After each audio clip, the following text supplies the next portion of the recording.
Remember, man, that thou art dust, and to dust thou shalt return. This is what we are reminded of when we receive our ashes on Ash Wednesday, as I have today. Can't really see them very well, but they weren't that dark when I got them. Anyway, we need to think about, every now and then, that one day we will all die. Every one of us, you and me, we will all breathe our last breath. The hour of our death will come. In 120, 130 years from now, each one of us will die one day. Hopefully far from now.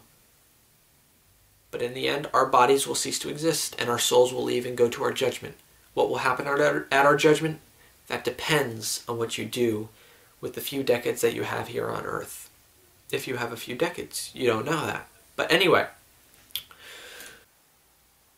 But again, this is not to discourage you, but rather to motivate you. That, yeah, I only have one life. Several decades to live. What am I going to do with that time?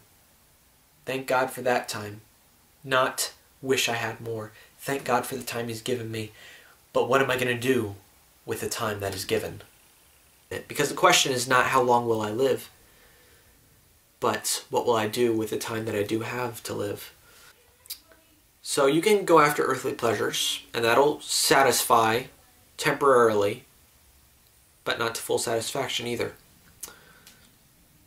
Because it's not what you do with this life that makes you happy. It's not what you accomplish in this life that makes you temporarily happy, but what you accomplish in this life to bring you to eternal life in heaven that will make you truly happy, because you will be with God, whom you were made for, and who loves you, and who loves you with all His heart, and who you must love as much as you possibly can, with all your heart, with all your mind, and with all your soul. So again, you will die one day, and you have to think of that every now and then, and use that to motivate you to think, yeah, I'm going to die one day, but I'm going to go out with a bang and make a difference in the world and spread the gospel to the ends of the earth.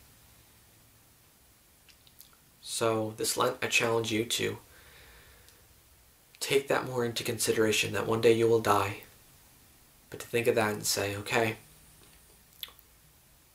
what am I going to do with the time that's given me to make a difference in the world? What will I do to spread the gospel?